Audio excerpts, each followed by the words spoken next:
Ikaw kaya sabi, ano masasabi mo kay Ate Carla mo? Ano masasabi mo kay Ate Carla mo? Thank you San po. Joel, ano sa inyo kay Ate Carla niyo? Ano sa mo? Ikaw naman. Ano, Sisi po, welcome na welcome, siyempre. Welcome to the family.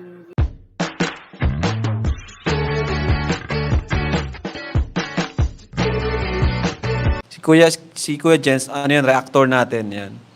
Official reactor. Hello mga kalingap! Welcome back sa ating YouTube channel. It's Kuya Jens. Kung bago ka sa aking YouTube channel, huwag niyo pong kalimutang mag-subscribe at click the bell button para di ka updated sa mga mag-upload na video.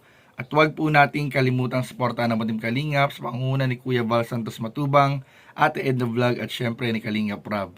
At pakisuportahan din po ang aming mga kasamahan sa Team Kalingap. Nandiyan po ang K-Boys, Kalingap Partner, Kalingap Reactor at lahat po ng charity vlogger sa buong Pilipinas sa tumutulong sa mga kabayan natin ang lahat mahihirap. Suportahan po nating lahat, guys. So ayan mga Kalingap, grabe, marami po tayong pag-uusapan ngayong araw na ito. Itong video clips mga Kalingap ng live po ng magkakapatid na Hakob siblings mga Kalingap. At dito nga mga Kalingap ay nagbigay po silang mga Kalingap ng kanilang mga statement kaugnay po mga Kalingap sa kanilang masasabi sa unang pagkakilala o pagkakamit o personal po mga Kalingap sa kanilang Ate Carla. So alam naman po natin mga Kalingap na unti-unti na nga po mga Kalingap mas lalong lumalalim ang pagtitinginan ni Kalingap Jomar at ni Carla mga Kalingap, kung saan mga Kalingap hindi po may kakaila na talagang papunta na po sila mga Kalingap sa mas malalim at mas higit na pagkakaunawaan mga Kalingap.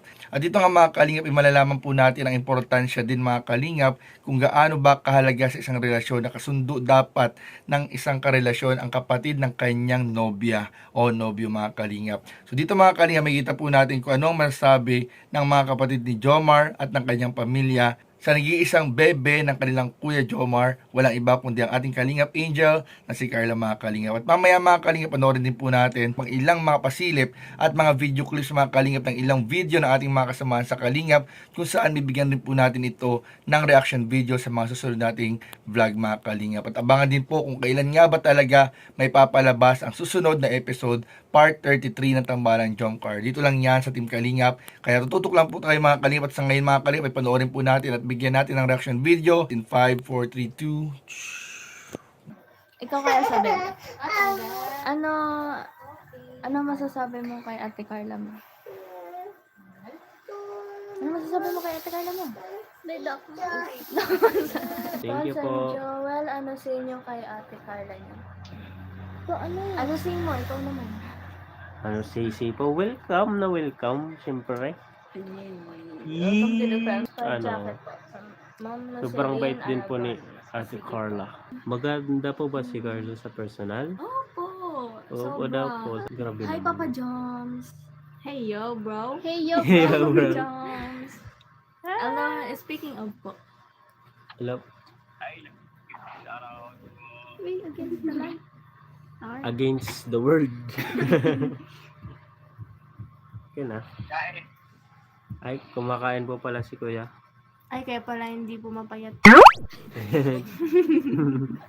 Kain ng kain. So, matutulog na lang. Ano name ng iba iba niyong niyong kapatid? Jinx. Unahin natin si Unahin. Karen Pangalan. Rose. Cameros. Karen Rose, si Joey. Jomar. Ay, Jomar pa lang, sorry. Joey, Jonel, Joel. Tapos Mary Fonsrica. Isa lang po yan, Mary Fonsrica. At Shane, and Sophia Isabel. Instant sa labat. Tama yun, ate, tawag nyo kay Madam Carla. Opo, ate kasi, Kuya Jomar. Kaya ate. Ikaw lang mag-aate kay Carla, di ba? Hmm?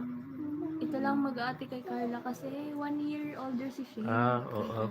Kung sa edad po, mas matanda po sila.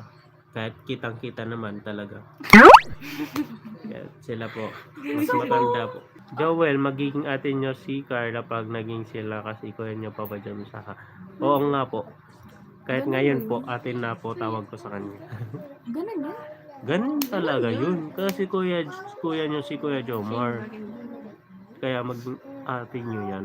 Ay, Joel mapang-asar. Joel and Pons, kinilig ba kayo sa... Ganyan naman po talaga yun. Hmm?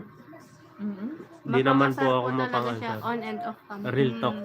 Mapang-asar po. On and off lang. Since birth po. Since birth. Carla, andito si Carla?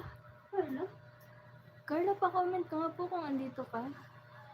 Ay, andito siya, oh.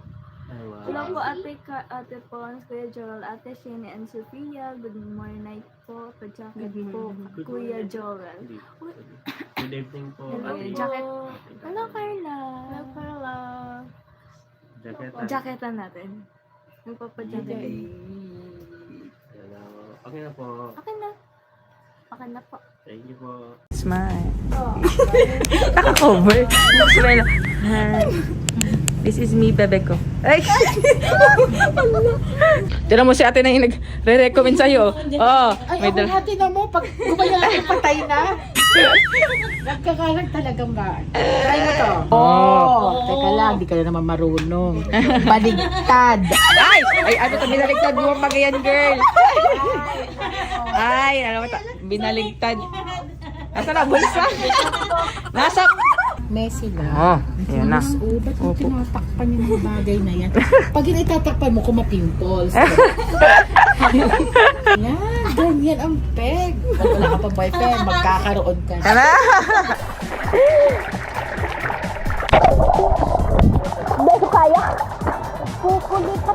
So ayun mga kalingap, grabe nakita nga po natin at napanood po natin mga kalingap ang mga magandang compliment mga kalingap at sinabi ng mga kapatid ni Jomar tungkol po kay Carla na ito nga po mga kalingap ay maganda, mabait at syempre po nakakatuwa po dito sinabi po ni Joel na welcome na po mga kalingap si Carla sa kanilang pamilya at talagang tanggap na po mga kalingap nila bilang kanilang ate mga kalingap itong si Carla. So dito nga mga kalingap gusto ko pong hingin din ang tulong ninyo dahil medyo kahit po ako ay nalilito po ako mga kalingap kung okay lang po ba tawagin po nilang ate si Carla na mas bata po sa kanila o dapat po ay ang kanilang bunso lamang na si Isabel ang tumawag na ate kasi napapaisip rin po ako mga kalingap kasi katulad po ni Lalab ko si Lalab ko po ay mas bata dun sa aking sumunod sa akin so dalawa lang po kayong magkapatid yung sumunod po sa akin ay 28 years old tapos si Lalab ay 27 so if ever po ba ay tatawagin pa rin po ng kapatid kong ate itong si Lalabs or hindi po dahil mas matanda po siya. So parang ganoon po yung case nila Jomar at Carla. So parang naguguluhan din sila mga kalingap. So i-correct nyo po kami mga kalingap kung tama po ba yun at tatawagin nilang ate si Carla dahil makakatuluyan po ng kanilang kuya o yung bunso lang po nilang magtatawag na ate kay Carla dahil yun lamang po yung mas nakababata kay Carla mga kalingap. Kasi yung mga sumunod po kay Isabel mga kalingap, narinig po natin na higit po ang mas matanda na 1 taon at higit kay Carla mga kalingap. So medyo nalilito po silang mga kalingap. So tulungan nyo po kami, kailangan po namin ng inyong tulong mga kalingap. At andun nga po mga kalingap, nakita po natin mga kalingap, nakakatuwa po talaga ang banding ng mga Jacob siblings. Makikita po natin yung kanilang closeness at yung kanilang pagiging masayahin mga kalingap, very natural. At nakakatuwa po mga kalingap dahil very supportive po si Carla sa live po ng kanyang mga future brother and sister-in-law mga kalingap. Nakita po natin na kahit sa live po ng mga Jacob siblings ay andun po nakasuporta at nagko-comment po, nanonood si Carla mga kalingap. At andun nga mga kalingap, nakita po natin yung suporta po mga kalingap ni Carla, hindi lamang po sa mga keyboys, kundi maging sa mga kapamilya at kamag-anak po mga kapatid ng kanyang bebe ko Jomar. So yun po mga kalingap, nakita po natin yung sa mga huling clips mga kalingap na ating bibigyan ng reaction video sa mga susunod na araw, yung vlog po ni Jack habang naghahanap ng damit para sa birthday celebration ni Jomar at yung naging swimming po ng mga K-Boys at Kalingap Angels the morning po after ng celebration. So gagawa din po natin ang reaction video mga Kalingap at sa mga nag-aabang po ng part 33 ng Tambalan Jomcar, konting abang na lang po mga Kalingap dahil malapit na rin po umuwi sila Kalingap Rob at once umuwi na po sila Kalingap Rob ay gagawa na po agad yan ng part 33. Kaya konting hintay lang po tayo mga Kalingap. At patuloy po natin tutukan at suportahan ang mga ginagawang vlog at reaction video na ating mga kasamahan sa Team Kalingap, especially si Kuya Val at Edna Kalingap Rob sa kanilang ginagawang mga pagtulong. So yun lamang po at maraming po salamat sa panonood. Don't forget to like, comment, share, and subscribe sa mga video. Maraming po salamat. God bless. Bye-bye.